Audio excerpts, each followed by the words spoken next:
Good to go. Or good morning, depending on where you're tuning in from, which time zone in the world.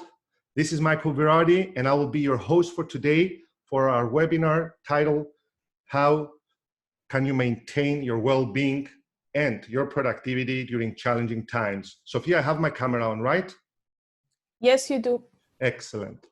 For those of you who don't know me, my name is Michael Virardi. I'm a business consultant active in 20 countries. I lecture on positive leadership, culture enhancement. And when it comes to culture enhancement, my philosophy is that a company cannot be stronger than its weakest department, and a department cannot be stronger than its weakest link. So I work bottom up. I help individuals raise their game through mentorship and coaching and through running psychometric testing. And those individuals help their department. We work together in facilitation sessions and seminars so the department can help the company enhance its culture, a culture of collaboration and communication, or a culture of customer experience. Last but not least, I'm a public speaking coach to C-level executives. That is, I help them write their speeches and deliver them in a way that is succinct and powerful and in a way that resonates with their audience, irrespective of size. Just a few things about today's webinar. It's going to be divided into two parts. The first part will run for approximately 40 minutes, and it's going to be on our topic. And the second part is I'm going to be answering your questions and answers. So if you have any questions, please drop them in the Q&A box, and that's private. And if you want to chat, because I'm going to make it very interactive, please drop it into the chat where everyone can see your replies. Let me say that you can only see me, I cannot see you, and you cannot see each other. And you're all on mute because we have a lot of people on, and we are live streaming both on Facebook Live and on Zoom. A big shout out to my associate, Sofia Shilimindri, who's based in Lausanne, Switzerland, and she has been very, very kind to help me with this webinar. So thank you very much, Sophia, and it's great to have you on. So let's start with our objectives of the day. Objective number one is how to nurture a growth mindset perspective during challenging times. It is important to adopt a perspective, a mindset perspective that will help us cope during difficult times. Our goal number two, which we will complete in the 40 minutes as said earlier, is how to maintain our well-being and productivity during challenging times. So it's mindset, well-being, and last but not least, productivity. And as a thank you to all of you for turning up, one lucky winner will win the Stand Up, Stand Out online course, which is on public speaking, which I created last year at this time in May, and it has been very well received by organizations, both globally and locally. They bought licenses for their people, or entrepreneurs and solopreneurs who have bought licenses for themselves. The Stand Up, Stand Out is based on the 3S philosophy, which is S for story. Not every speech is structured in the form of a story, but every great speech is structured in the form of a story. And here you will learn how to create speeches and how to bring those stories up that will make them interesting. The second S is S for slides. How to create powerful slides that accompany your stories or that accompany your presentations. And last but not least, the third S, which is your stage presence. It's not only what you say verbally, but it's also the confidence that you exude with your body language. So one lucky winner will I will tell you how you can win it in the second part when we go to your Q&A. So let's start by getting a pulse of the audience. So I would like you to go into Zoom chat, which you are already there, and I would like to ask you two questions. The first question is very simple. How are you feeling today? And let me see your replies. How are you feeling today?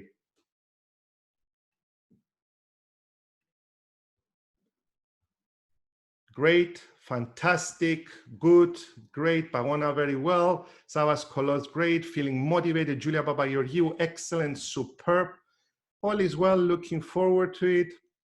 Great and motivated, feeling well. Unbelievable, guys. Super, Vasilia, thank you. Ronnie is feeling great. Great and very productive. Really good and motivated. Wow, what a crowd. Anybody feeling anything else? Fanos, Gonzagos, Fanos, hungry. Okay, Julian, we'll finish it early. Real great, wunderbar. Grigoris Xenikakis. Now I know who said wunderbar the first time around. Hello from Sweden, feeling fantastic. Excellent. Excited, Mrs. Theophanos. Let's see a few more replies before I ask you the second question. For those of you who are watching on Facebook Live, you can drop your comments in the comments below our video, our live video. I'm going to get to them later on. Okay, let's go to our second question. Still use the Zoom chat. And my question is the following. What is the biggest challenge that you are facing today? What is the biggest challenge that you're facing today? Take your time to reply. What is the biggest challenge that you're facing today? Working remotely, the unknown future, very well said. Social distance, Sabastrijas, uncertainty, Kratinos, thank you. Human interaction, managing uncertainty, staying positive and proactive, that's very important, the two P's, to get teams motivated, involved in unknown, uncertain times, making sure that our staff stay safe, managing external toxicity, and sometimes it's internal toxicity as well, returning to the new normality, or very nice, Chris Poramidis, to catch up with all deadlines. I think you should have had time to catch up with the deadlines. Adapting to the challenging times in business, Nicolas Valercos, true. We're going to deal with most of what you're saying here. So if I can put them in groups, so working remotely, trying to adapt to a new reality, staying productive, and catching up with either deadlines or anything else. Very good. So guys, very good, and thank you very much for your replies. Let's get back to our webinar. And so,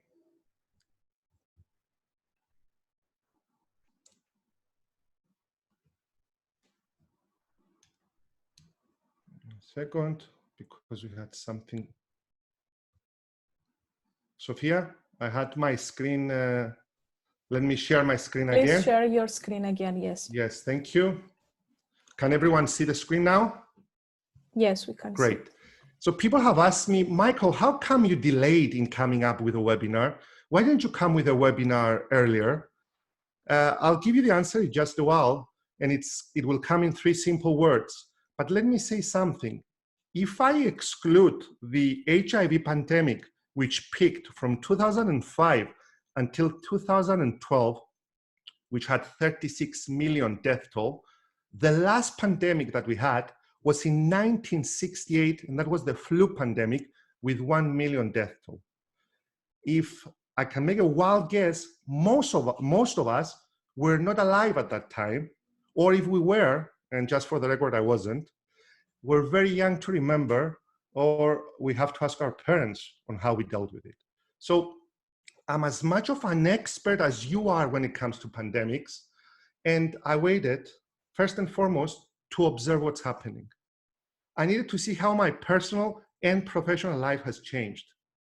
After I observed, I needed to experiment, see what's working and what's not working, apply the things that were working, and stop doing the things that were not working. And hence, the birth of this particular webinar, which we're about to go into. The circle you now see on your screen, it's the sign for Zen, or as it's otherwise known, and I'm sure most of you must have recognized it by now, as Enzo. And this sign and the Zen philosophy signifies the fact that Zen is looking for the meaning of life, for a complete life, the meaning of life. But as we have seen from our replies, which varied, people give the same exact event a different meaning. Some people consider it to be great, some people consider it to be bad, and it all depends on our experiences, on the stimuli that affect us, and last but not least, on our perspective, how we view things. And according to a prominent psychologist, Dr. Carol Dweck, who's an author of a great book called Mindset, people are divided into 2 types. the fixed mindset person and the growth mindset person. The fixed mindset person is a person who considers everything a disappointment. It is the person who feels that the cards that they were dealt in life are the cards that they need to use through their entire life. Nothing will change. This is the person who, in a lockdown, partial or complete, they feel miserable. They feel pessimistic. They feel that whatever they do, it is to no avail. The growth-minded person, in contrast, is the person that can maintain their perspective, but also change their perspective irrespective of times, irrespective of the different stimuli that affect his or her life. The growth mindset person, it is a person that it's not a fanatic. And as we know, a fanatic is somebody who cannot change the subject and they cannot change their minds. What's the difference between the two? Mainly, it comes down to one single thing, and that's their response. In 2008, I talked about a formula which is the following: E plus R equals O. Event plus response equals outcome. If you want to change your outcomes in life, you have two choices. You can either blame the event, it's the pandemic's fault, it's my husband's fault, it's my wife's fault, it's my dog's fault, it's my child's fault, or you can change your response towards the event, thus increasing the likelihood of changing your outcome into a more positive outcome. Let me give you a personal example. During the lockdown, I could have had a fixed mindset, but I chose to have a growth mindset. I immediately enrolled in masterclass.com. For those of you who do not know what masterclass.com is, it is a university on the cloud where the most prominent professionals from around the globe come together to share their passions, to share their tricks, to share their skills. You get people from Serena Williams in tennis, to the best chess player in the world, Garry Kasparov. You get people from Gordon Ramsay and many, many more. And I chose to invest my time whilst I was at home to learning a few things. And I took a few classes, but the most important class, the first class that I took, was with this gentleman here. His name is Chris Voss, and he's considered to be the leading authority when it comes to negotiations. He's amongst the top 3 negotiators in the world. He was a former FBI negotiator. And the reason I took his class was twofold. First and foremost, because a customer of mine just before COVID-19 asked me to run workshops on negotiations, which we never ran because of COVID. So I said, why not start preparing today so I can be ready tomorrow? And the second most important reason is because I have a feeling that going forward, and this pandemic will be over sooner than later, it will be a very competitive battlefield out there. I believe that companies will drop prices, which I'm not an ardent supporter of.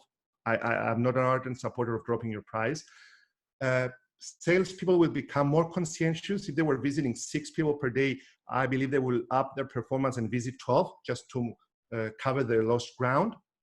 And I believe medium to long term, or even short term, marketing budgets will increase because it will be very competitive. So I took this class to enhance my negotiation skills and get ready for tomorrow. Let me show you a small trailer. It's a 40-second trailer from Chris Voss's class, just to see what they teach there. Negotiation. When you cross the street is a negotiation. Getting your coffee at Starbucks is a negotiation. You're probably in 3 to 7 negotiations every single day. Your life could be in a completely different place just by improving how you negotiate. Negotiators are working around the clock. The deadline for execution is passed. With us now to help break down the investigation, FBI Special Agent Hostage Negotiator Christopher Voss. My role as a hostage negotiator was to connect authentically with the victim, the victim's family, and with the hostage taker. Everybody really deserves to have somebody hear what they have to say. Thank you, Chris. Guys, you just got a taste of what's a masterclass. That's a trailer from a masterclass. And that's where I chose to invest my time and have a growth mindset in going forward. So my question to all of you is the following, and you can drop your reply in the chat below, or those of you who are watching us on Facebook Live, you can drop it below the video. My question is, what's one skill you would like to learn today? What's the one skill you would like to learn today that can benefit you tomorrow? What's the one skill you can learn today that can benefit you for the second half of 2020 or for the second half of the 21st century? What's the one skill? If you want to write more than one skills, please go ahead.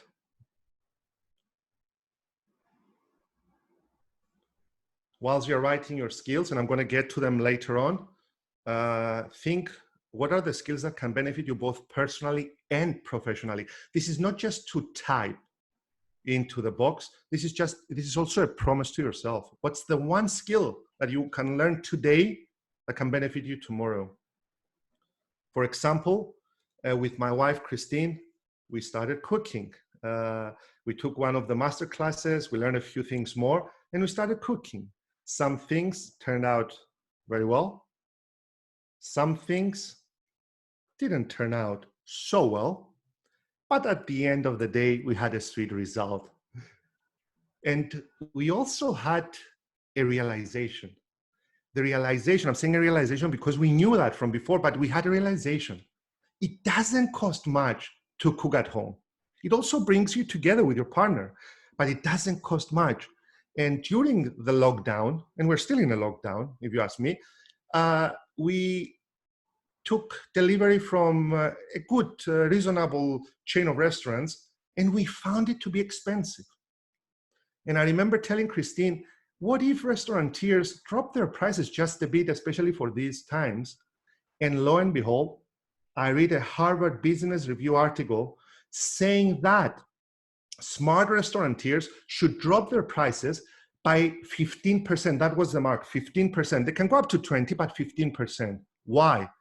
Because the quality of the food is not the same coming out of the oven and going onto the restaurant table, or coming out of the oven and coming onto your table. Secondly, if you would order delivery once every 30 days, if the price is a bit lower, you might order twice or three times every 30 days. And if they do have business, and they have more business as restaurateurs, they can employ their own staff and turn them from waiters to waiters on wheels, where they can get either rent bikes, use their own bikes or cars, and deliver the food so they can stay employed.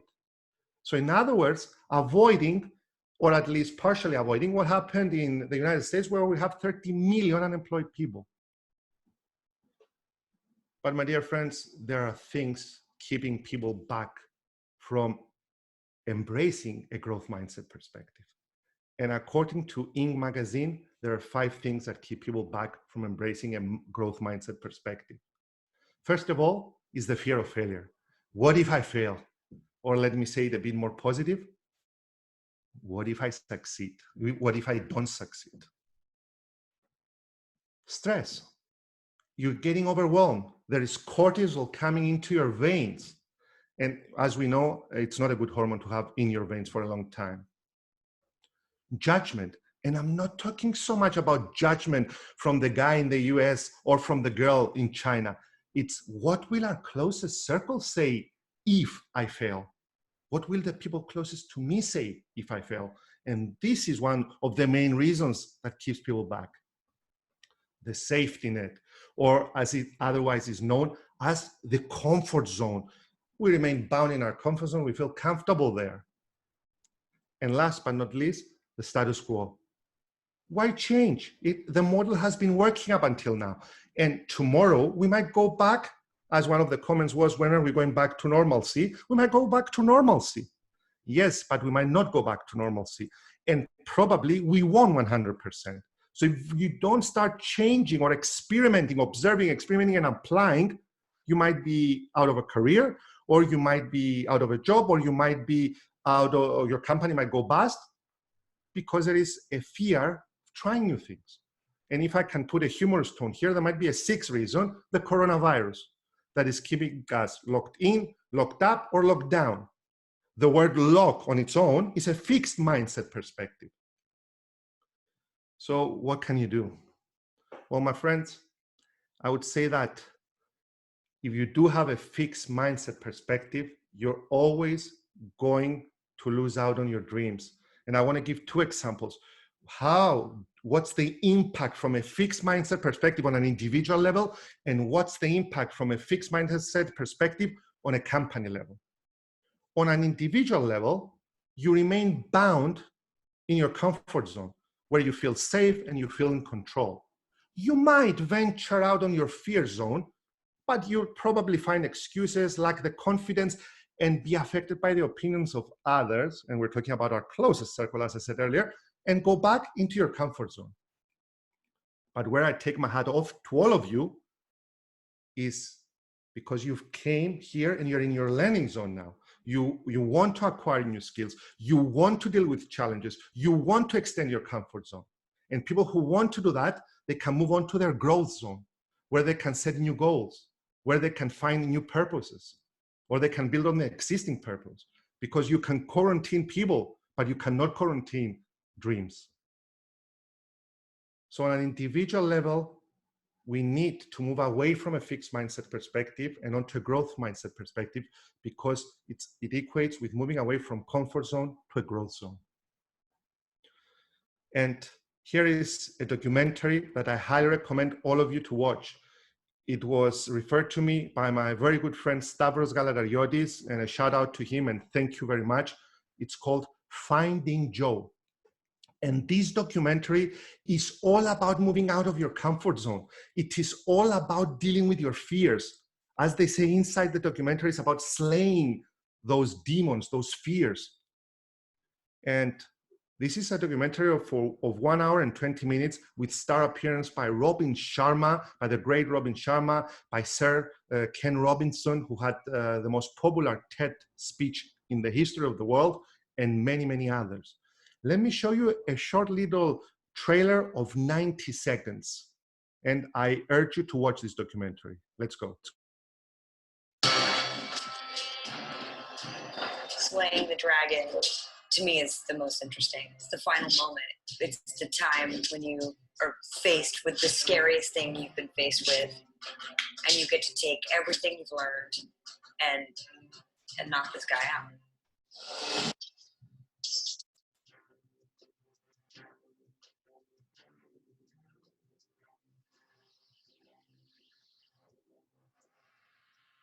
If you were to ask me, what's the one thing that keeps people from their mountaintops? What's the one thing that keeps people small rather than allowing them to present their genius to the world? It's their fears, or as Joseph Campbell says, it's their dragons. Fear is anything that gets in you. It's a beast, it's a monster. Fear is, what we face every day. We fear that we're going to be rejected, that we're going to be, no one's going to return our phone call, that no one's going to like what we made or what we did or what we said. Fear that is unfaced has a tendency to creep. It moves through your experiences. It starts to toxify your perceptions. You become scared. Love is what we're born with, and fear is what we learn. And I think there's a great truth in that. I remember We're born with. Fear is what we learn. Or according to Robin Sharma, that's what keeps people small. So you can choose to define fear as forget everything and run, or you can choose to define fear as face everything and rise. I faced everything, and we're rising together with Sofia Shilimindri, because this webinar didn't work out the first time, and I could have stopped everything and say that I cannot make it, but we did make it, and we came through for the time being. So face everything and rise. And the same holds true with companies. What's keeping them in a fixed mindset perspective is fear of the unknown, or enjoying the success of the status quo and not moving forward. In terms of companies and organizations, here is the result. Most of these companies you see here are not with us today. And some of these which are here, they have shrunk a lot. Let me take, for example, Nokia. Just 10 years ago, it was worth 700 billion US dollars. And then it was bought by Microsoft for 70 billion US dollars, and it was sold by Microsoft for 7 billion US dollars. And this is all because they didn't cannibalize their own products. They knew what they should do. They knew what they should have done, but they stuck in their ways. They stuck in the status quo, in their comfort zone, not venturing out to the learning zone and the growth zone. From all these companies, the only company that is successful today is IBM, where in the 90s, IBM failed to move from hardware to software, and it really risked going under. But it changed management, and by changing management, what have we said up to now? They changed perspective. And by changing perspective, they moved from a fixed mindset perspective to a growth mindset perspective, and hence the reason that they're doing well today. And I have to give a great shout out to another company, PwC, which months before the coronavirus have implemented a new way of working, the flexi working. People are working from home. And as research has shown, if I'm not mistaken, from Professor Bloom from Stanford University, where he took a company in China with 16,000 employees, travel agency, and they divided them into teams and groups, they've seen that the ones working from home were much more productive. The same with PwC. My friend Bambos Anastasiou, who I haven't seen for years, came from Boston to Cyprus. He's working here now, and his wife works at PwC in Nicosia. We're based in Limassol. She rarely travels to Nicosia, only for meetings with the management and with her customers. So it's a completely different mentality, and you shouldn't wait for challenging times to instigate change. But you should start thinking, what's going to be the new reality of tomorrow? What should we do today in order to prepare for tomorrow?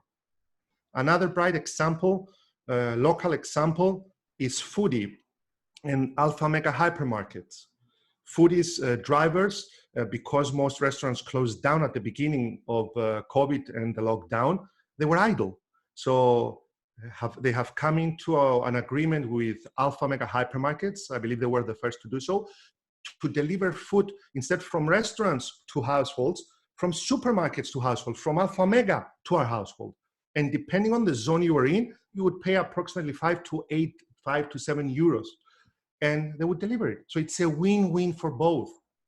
They thought out of the box, and they immediately went into a growth mindset perspective.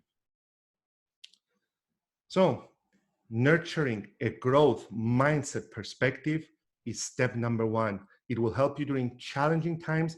It will help you during prosperous times.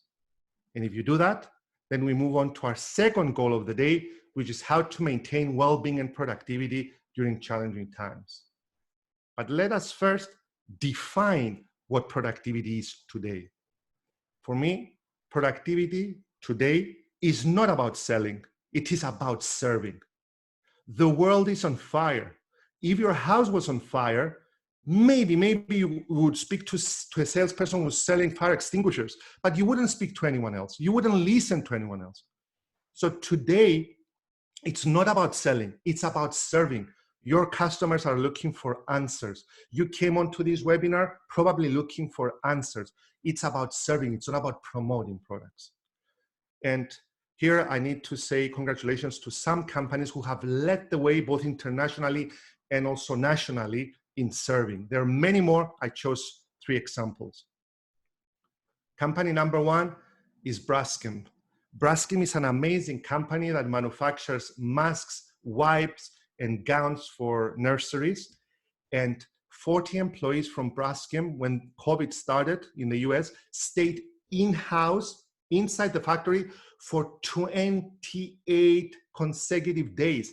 They were working 12-hour shifts to bring out the goods that will help the society at large, that will help the hospitals.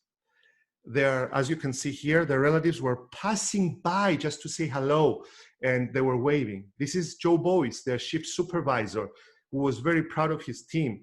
And he said something really funny, but it's also true. We didn't have to stand 6 feet away from someone, and we didn't have to wear a mask. because we remained locked inside. So that's a growth mentality and a mentality that serves productivity with serving. They're serving today. Probably they will be selling tomorrow.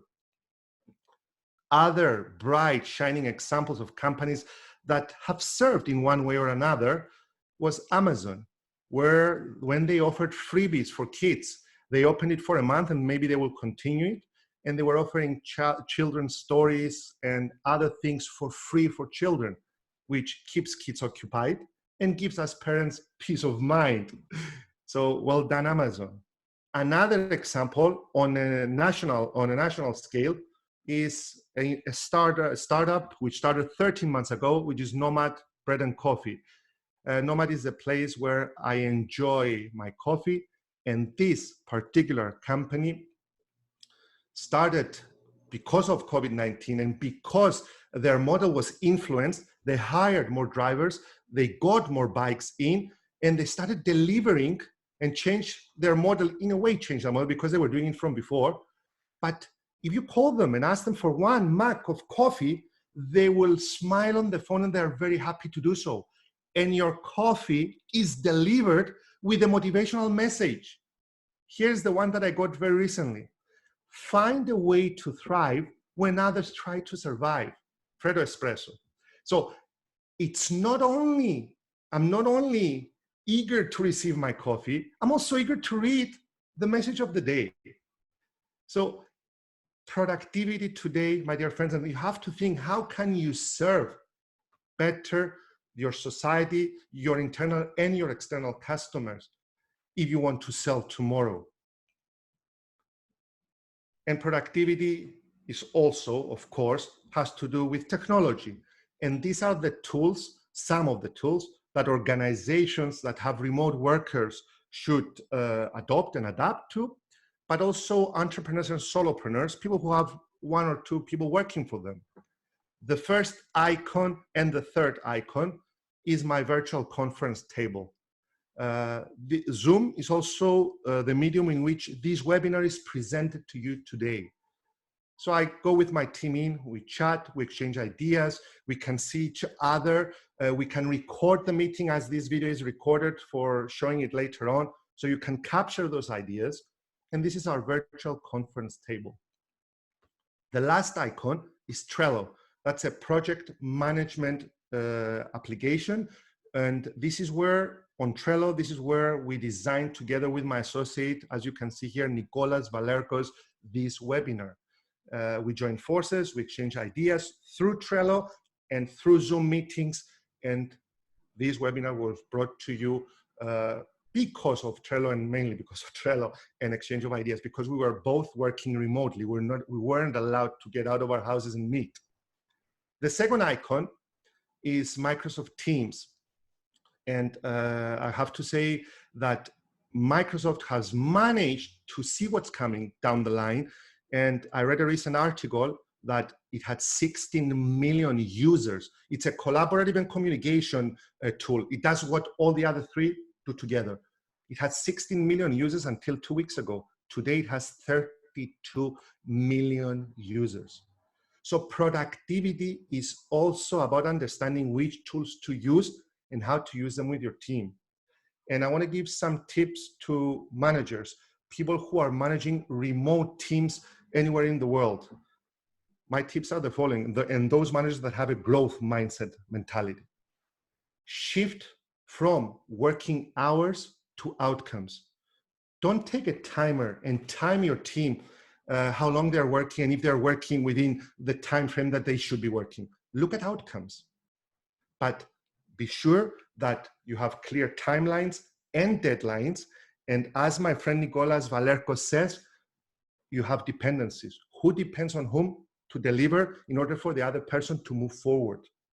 Then you have to define the team's new norms and communication methods. Tell them on which of these applications will you be working on, and show them exactly how to make best use of those applications. If you don't know, go to linkedinlearning.com and learn it. There is a great online university. Take courses from Udemy and you can learn it.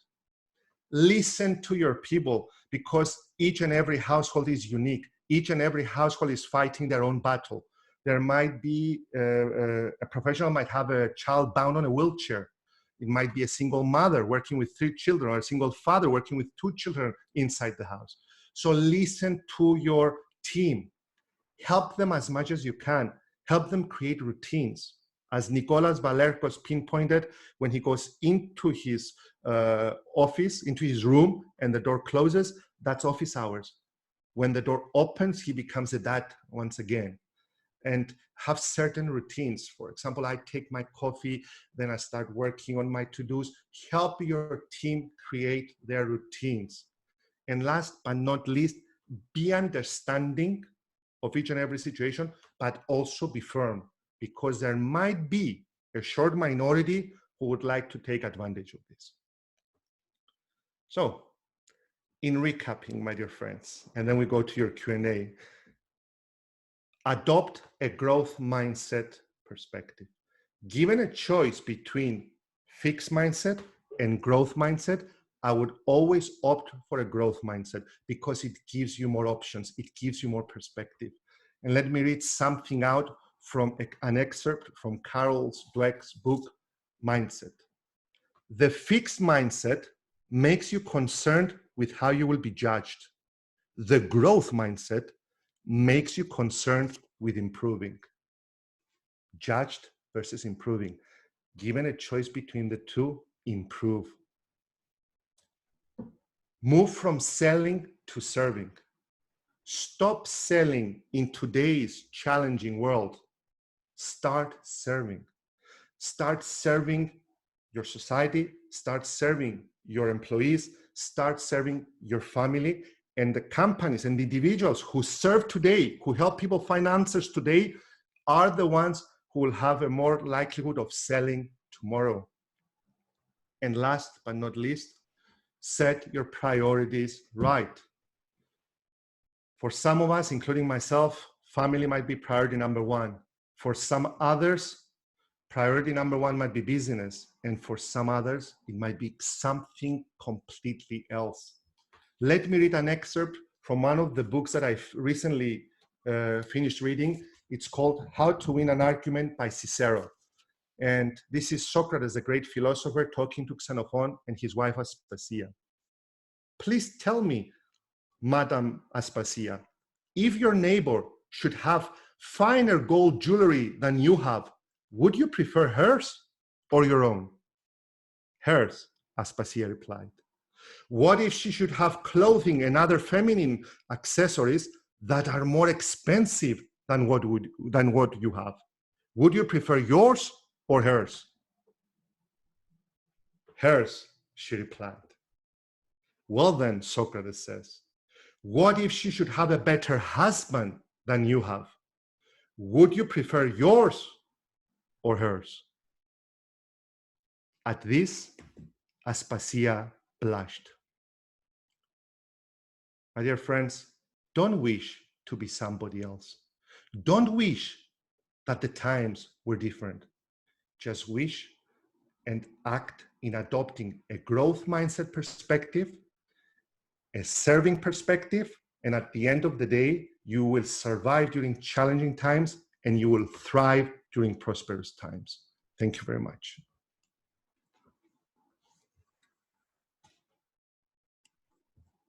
Sophia?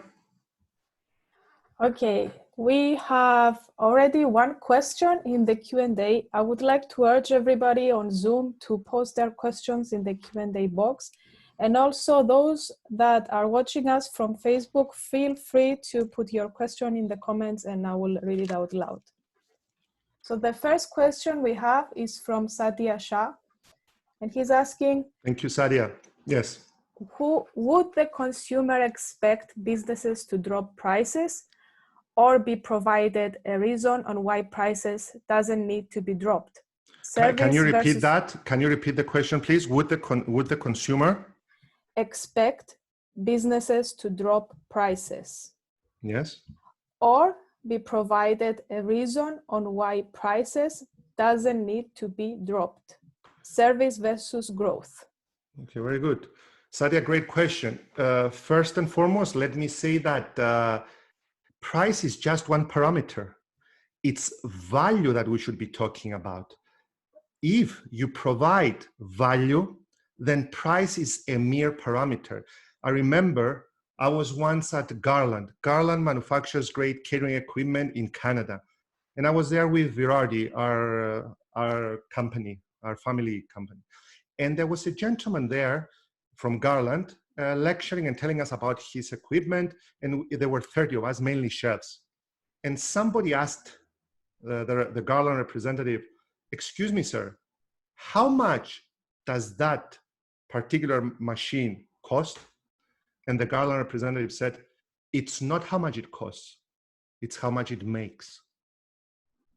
If I can prove to you, he went on to say, that this makes 1,100,000 within a year, and you have the capital to pay 1 million today, and you will make with the 100,000 over and above within a year, and I can prove it to you, then you will buy it.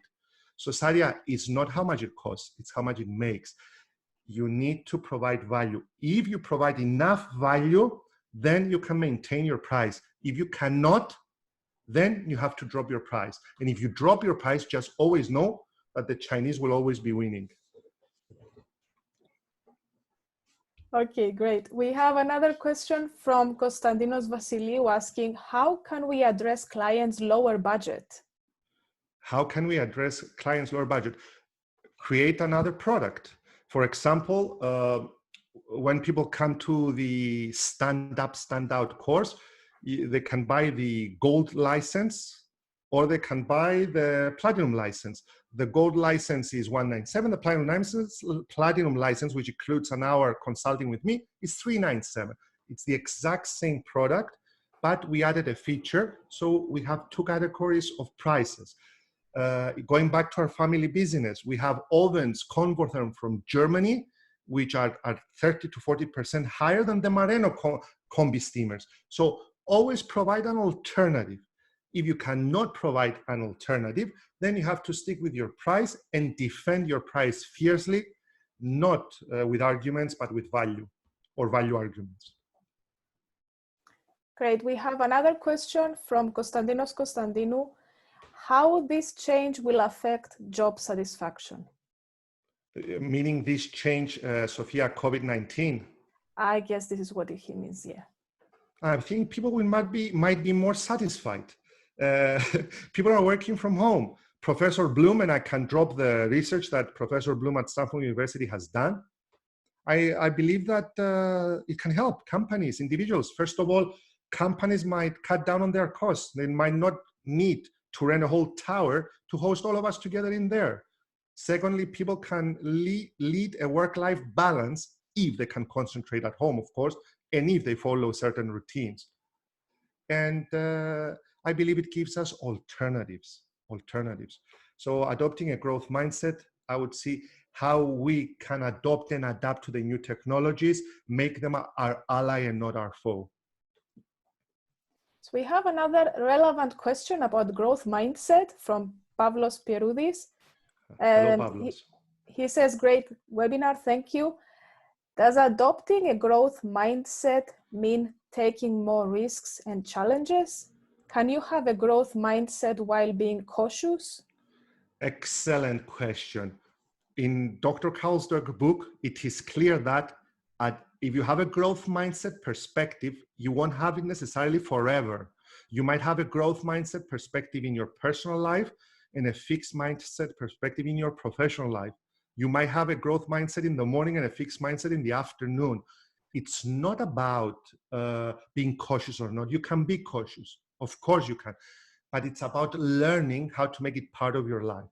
Let me give you an example that helped me tremendously. And it comes down all the credit to Dr. Carl Dweck and her associates. My son Rolando is a great football player, an amazing talent. That's my opinion. And his coach told me that. I mean, this kid is 1 in 100. If I haven't read Dr. Carl Dweck's book, and I would be eager to tell him, Rolando, you are a great player. Your coach said that you're 1 in 100 and well done. But this will cause my son eventually, according to through Dr. Carl Dweck to get into a fixed mindset perspective, because he will not want to disappoint me. If you go to your child and say, you're excellent in maths, well done, one of the best students we've seen up to now, and then you ask them to go into a competition, a math competition, they might be reluctant because they don't want to disappoint their parents. So what I'm saying is, growth mindset perspective is not about something that you gain and that's it. You have to work towards it. I highly recommend to read the book. Okay, we have many questions coming. I will ask you the next one from Mr. Yusuf FD. He's asking how we manage our stress in COVID-19. How we manage our stress in COVID-19? Great question. First and foremost, I'll say that each person is completely unique and different, and there are various types of stresses. For example, I'm a public speaker, and I always have stress. And I love having stress. As long as it doesn't paralyze me, it keeps me alert. So make stress your ally and think about it. And I say this in my public speaking classes. I also say this in Stand Up, Stand Out. Feeling anxious about an event and being scared, it's exactly the same symptoms. Your heart is pacing, your palms are getting sweaty, and you're thinking into the future. Even Olympic athletes, people who have won races, when they were asked, how did you feel? They said, I felt excited after they won the race. Excitement and fear has the exact same symptoms. Heart pacing, palm sweating, and thinking to the future. So redefine your fear. Instead of forget everything and run, try. Face everything and rise. Try it. What's wrong? What might go wrong? You might fail. We failed at our first attempt on this webinar. What did I learn? I learned that I have many friends that love me. What did I learn? I learned that most of you provided the motivation that I needed. I learned that I found a friend in Sofia Shilimintri who rose up and helped me deliver this webinar. I also learned the technology. So stress is not your enemy. Stress can be your friend as long as it doesn't paralyze you. Okay, we have two questions about handling the employees during this crisis. I want to address first the question from Konstantinos Koufakis. He is asking, many of our partners worldwide applied salary cuts to their employees, and that demotivated them and affected their performance. How can I support them to keep a growth mindset during that period? Support his customers, Sophia, right? His employees. Yes, but many of his customers, they had pay cuts, he said. But how did his company had pay cuts as well? Koufakis' companies has pay cuts as well. No, many of my partners worldwide. So he wants to support his partners worldwide. Yes, true. So I believe my friend Koufakis, Konstantinos, get into a serving mentality, into a serving philosophy. Sometimes ask people, like you ask your spouse, how can you make her smile more, be happy more? Ask them and help them. Maybe you can provide a webinar where you talk about it. Maybe you can buy some books on motivation, on books like a mindset, and you can send it as a present to all your customers. It might cost you 200 euros plus mailing another 100. With 300 euros, people will always remember you. So find a way. Share this webinar with your customers if you like, but find a way to keep them motivated, to keep them abreast with what's happening, and at the end of the day, to keep them engaged.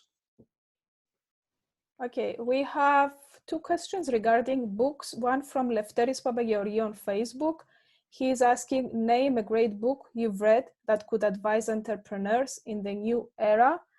And Pavlos Pieroudis is also asking, can you give us the title of the book you mentioned earlier? The title of the book, we're talking about this book, How to Win an Argument by Cicero. That's the one. Because I mentioned two books, is that the book, Sophia, or something else? This is the book he was asking. And then a great book you've read that could advise entrepreneurs in the new era. A great book that I've read that can advise entrepreneurs in the new era or whatever era is The One Thing. The One Thing. I've always known And even my late father told me, don't put all your eggs in one basket. And I think that's one of the few advices that I haven't followed. I'm always putting my eggs in one basket. And I'm doing what I'm doing today. I love what I'm doing. And inside that book, I read for the first time, according to the author, I think it was Mr. Carnegie, the second richest man on earth, when he spoke at the university and he told the students, put all your eggs in one basket and guard them with your life. That's how you become specialized. That's how you become known. That's how you make a living for yourself. And that's how you succeed in life. And when I went to UCL to speak, I told them, put all your eggs in one basket and guard them with your life.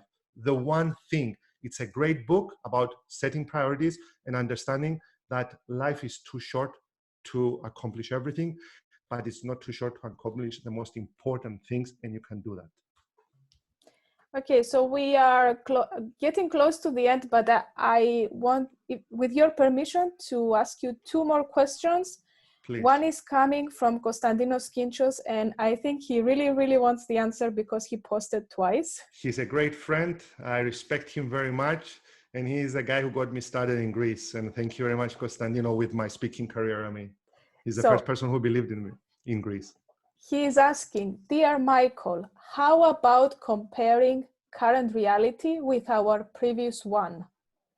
Should we do it, or should we alter our perspective, like starting from scratch? Is it a modified reality or a new one? From which angle do you think we have to see the future? Excellent question. Konstantinos used to carry with him a lot of kilos. He was very, very fat. He showed me a photo. I couldn't believe it. He was enormous. And now, if you see him, you will be very jealous, Sophia. He's trim thin. If I ask him, whom from the two Kinzios would you prefer? He would say both. I think we should be thankful, and which comes from thankful of our past, and we should be aiming to go into the future irrespective of challenges with a growth mindset. If you ask me to choose which part of my life I like the most, I would tell you I want everything, because this is what made me the man and the professional that I am today. I would never discard anything in my life. The pain, the suffering, the sorrow, losing my dad, whatever, I would want to stay the exact same person and go through the same roller coaster of a ride that I've gone through. Thank you. Excellent question. Okay, last question. I'm sorry we cannot answer everything. From Sofia Christou, what are the top 3 things that leaders can do to ensure they keep up a good remote culture for their employees? 3 things for leaders to ensure a good remote culture. That's what I said earlier. Listen to your team, touch base with them very often, understand their pains. Each household has a different pain. And if you are compassionate today and you apply empathy across your teams, if they come back and when they come back, they will probably appreciate it and give their best self. So listen to them, apply empathy, and stand next to them. Great. I think we are reaching the end of this emission.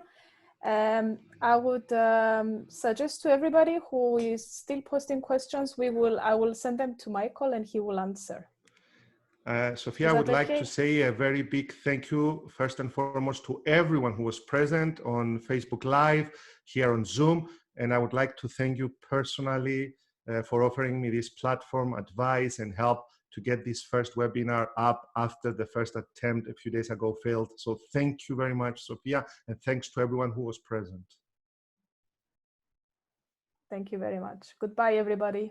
Goodbye, everyone. Thank you.